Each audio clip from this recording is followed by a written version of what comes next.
Hello, Apple students and families. Welcome to our Work-Based Learning Information Webinar. Thank you for joining us tonight. My name is Brian Johnson. I am a Work-Based Learning Specialist at Apple High School. I am Tony Latch, the Work-Based Learning Specialist at Middletown High School. And I'm Ann Terranova, the Work-Based Learning Specialist at Odessa High School. All right, so tonight we actually want to talk about work-based learning, the work-based learning continuum, explain that to our junior families and students, and hopefully answer any questions that you may have as your student approaches their senior year. So the work-based learning vision statement, I want to read this directly off, is students in the Appoquinimink School District will participate in a comprehensive work-based learning continuum that prepares them for the 21st century career and success. And as we go through this webinar, we will definitely explain in detail the difference between the work-based learning continuum and also the work-based learning immersion experience. Starting with our overall approach, which is like a three-headed approach that we do from our middle school experience throughout our high school experience. And we break it into three different components, which is awareness, exploration, and immersion. So your student through the grades of 6 through 12, our goal is to make sure that we build awareness about all the opportunities and careers available to your student once they graduate high school. And we do this in several ways. And this is a partnership with our work-based learning team, the teachers and the teachers that will be working with your kids, as well as our industry partners and professionals. So we accomplish this by doing workplace tours, bringing in guest speakers, doing career fairs. We recently been doing career fairs for our middle school students, and also through the CTSO programs and having students volunteer. This will be a continuous strategy through awareness. Through grades 10 through 12, we want students to explore the different career options and opportunities post-secondary. And we do this through different mentor projects, interviews, job shadows, mentorships, and also the service learning. And as your student gets into the 12th grade, all of the skills and experiences they have will come together into an immersion experience, which is the work-based learning immersion experience. And the students will apply their learning through the practical skills and experience by actually getting an internship, a job shadow, or even a job within their pathway of study. So these experiences may include a mentored project through an industry professional, student-run enterprise, and also service learning. So you might be wondering at this point, is my student prepared for their immersion experience? And the answer is yes. Our district has worked hard to make sure that over the course of their time here, going through the curriculum and the continuum, that your students are ready and they have been guided and prepared and have the tools to be successful. So as you see here, your child has, throughout the course of the continuum, they've had different experiences, and they also receive workforce readiness training. That's starting with that workforce readiness curriculum you see there on the left. This was developed with our industry partners on our various advisory boards. So they have a curriculum, and this includes tips on resume writing, how to interview, networking skills, and other workforce tips so that your student is ready to enter the workplace. You see there, they have received career awareness. They've gone on the workplace tours, had various guest speakers, another experience that Mr. Johnson already referred to. This plus the additional career exploration that they have in various classes and the CTSO experiences all prepare your student for their immersion experience. All of our juniors in our district, to help prepare them for their senior year, go to the Workforce Readiness Fair. This just occurred on March 15th this year, and all of our juniors went to the Chase Fieldhouse and Junior Achievement. What they were able to do that day was interact with a variety of industry professionals. In the JA building, they had their lunch and had an opportunity to sit down with an industry partner and hear their experience and ask questions. Then they went back to the Chase Fieldhouse where they sat and listened to a panel of industry partners talk about various workforce skills and gave them tips so that they're workforce ready. And that panel included some of our own district alumni. And then they went to the last section, which was the interviewing section, and the students were able to sit in small groups and talk to an industry partner and prepare for interviews, get some tips, and even practice mock interviewing questions and a professional handshake. So what our work-based learning does for your student is takes everything they have learned in school, as you see on the left-hand side there, and we bring them together with an industry partner to participate in their immersion experience for work-based learning.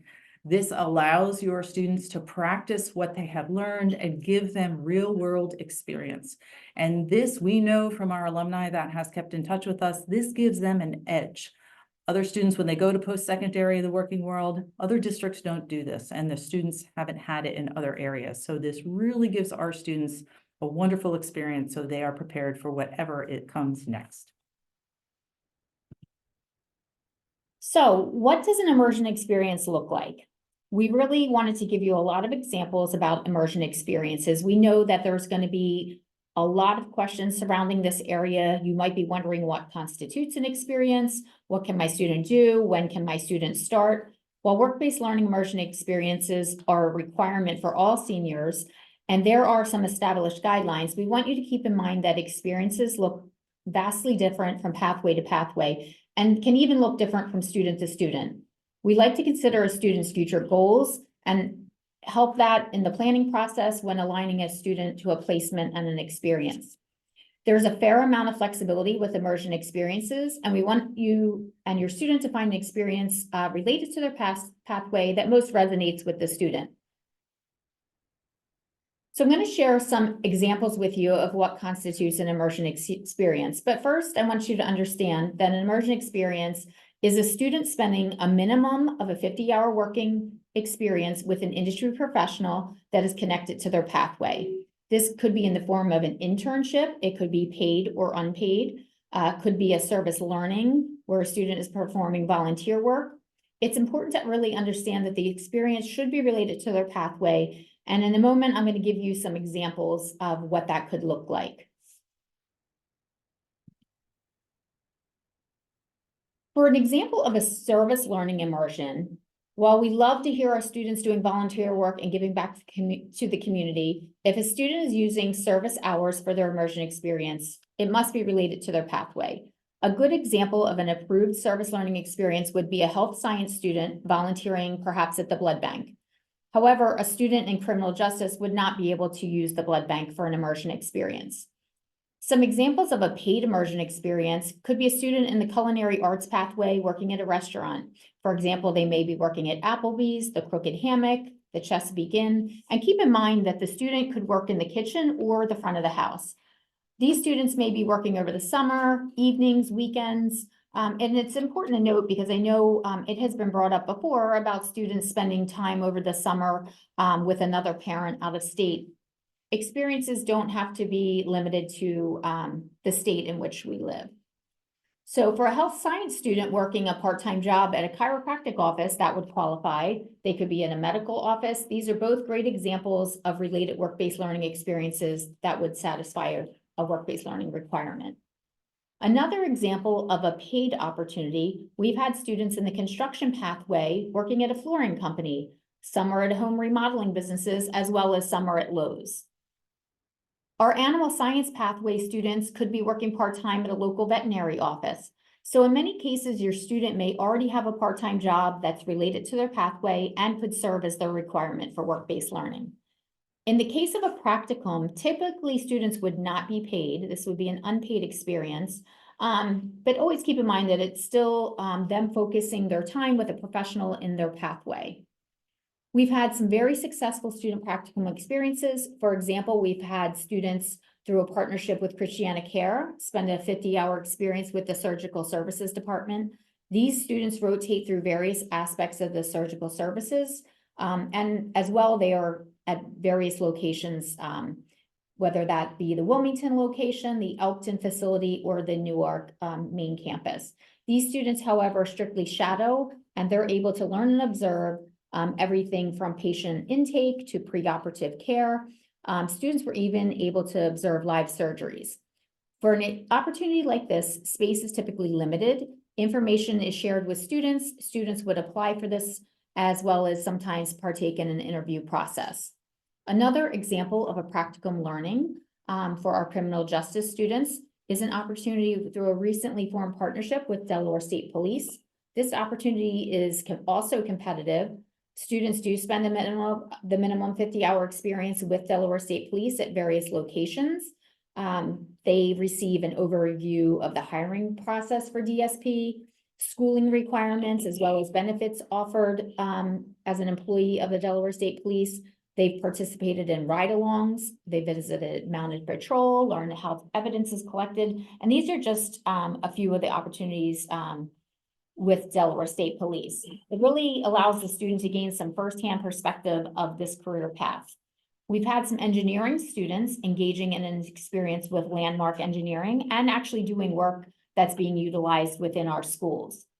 In addition, engineering students work on project-based immersion experiences, which is another form of a work-based learning opportunity. This is where the students work on an engineering project that they develop and design, and it solves a problem. So they spend time researching, developing a prototype, and receiving feedback and guidance of it through a mentorship with an engineering professional. The culmination of this is an engineering expo that's held both in January and May. And we're actually proud to say that this year we had a group of Appoquinimink High School students that were the first in the district to actually receive a patent on their project design. So for our performing arts students, the Everett Theater and the Gibby Center for Arts have been a great resource for students to complete work-based learning. Some students have worked on set design and construction. Others have helped with summer art and acting camps. We have some community organizations where students are out and participating in valuable experiences as well. And these are typically unpaid, but they are directly related to their pathway with an industry professional. We have had some students in the agricultural sciences pathway work with the Delaware State Parks and support our students in a variety. They have been a great resource supporting our students. The Youth Conservation Corps has a paid summer experience. However, Delaware State Parks offers several unpaid opportunities for work-based immersion experiences throughout the school year. Some students will also participate in experiences that are more of a hybrid experience. As I previously mentioned, the blood bank as a volunteer opportunity for health science students, but we also have a partnership with the Delmarva Blood Bank. This is an experience that's typically kicked off with a tour of the blood bank where students learn about various types of blood and platelets, the process of collection and storage. And then students will participate through a series of Zoom sessions where they have various guest speakers. For example, a trauma nurse, an oncology nurse speaks to the students, and they learn about the various needs for blood. The students then work together to organize and promote their own blood drive, which is held at the Middletown Fire Hall. This really gives students firsthand knowledge and experience with community health initiatives. These are just a few of the amazing opportunities that some of our students have been able to partake and engage in for their work-based learning. We have many more examples of what experiences look like. As you can see, they're not all the same, a lot of variety by pathway, but we really work in conjunction with both the student and the partners to continually develop new and meaningful experiences. So you might be wondering, well, how exactly should my students secure an immersion experience? So first, you have to be a senior to start your experience. Students are eligible after the last junior day, which is June 12th this year. So they will be considered a senior on June 13th and can begin working hours towards their 50-hour experience. How do you approach getting an experience? First, you're going to start with your local community and personal contacts. Go to local businesses and organizations. For example, if you're in the health science pathway and you're interested in the medical profession or being a nurse, start with reaching out to your primary doctor's office. Or if you're interested in dentistry, go to your own dental office. Talk to family and friends to see what connections they have that could potentially lead to an experience. We will also be hosting an employment expo on April 17th this year at Odessa High School from 6 to 7:30 p.m. We have a variety of business representatives at this event from a vast amount of professions. They'll be offering internships, practicums, service opportunities, and paid jobs. This event is actually open to all 3 of our high schools and 9th through 12th grade students. This could lead to a full-time job offer for seniors, but is really a great opportunity for juniors to come out and possibly secure an immersion experience. So we really encourage you to join us on April 17th. There's a couple other things that I want to really point out to you. There's a college and career readiness website called apoccr.com. In this website, students will find links to all of our virtual offices. Virtual offices are a fantastic resource for students. Within the virtual office, they will find our office hours, links to workforce readiness tips, and in addition, they are going to find a link to an opportunities board. This opportunities board is essentially a job postings board. We as work-based learning specialists update information related to jobs and/or immersion experiences very often. So we encourage your students to get in the habit of checking the postings on this board routinely. So while there may be opportunities for 9th through 12th grade students on this board, it's a great opportunity to find immersion experiences. In addition, we typically post opportunities to the student's Schoology course, and these may be more dependent on who is eligible for a particular experience. We do encourage you to seek out your own work-based learning immersion experience. However, we're continually networking with our business partners to find and secure additional experiences for students. One other thing we'd like to mention is that we do have office hours, and your student is encouraged to reach out during the summer and even start their experiences over the summer.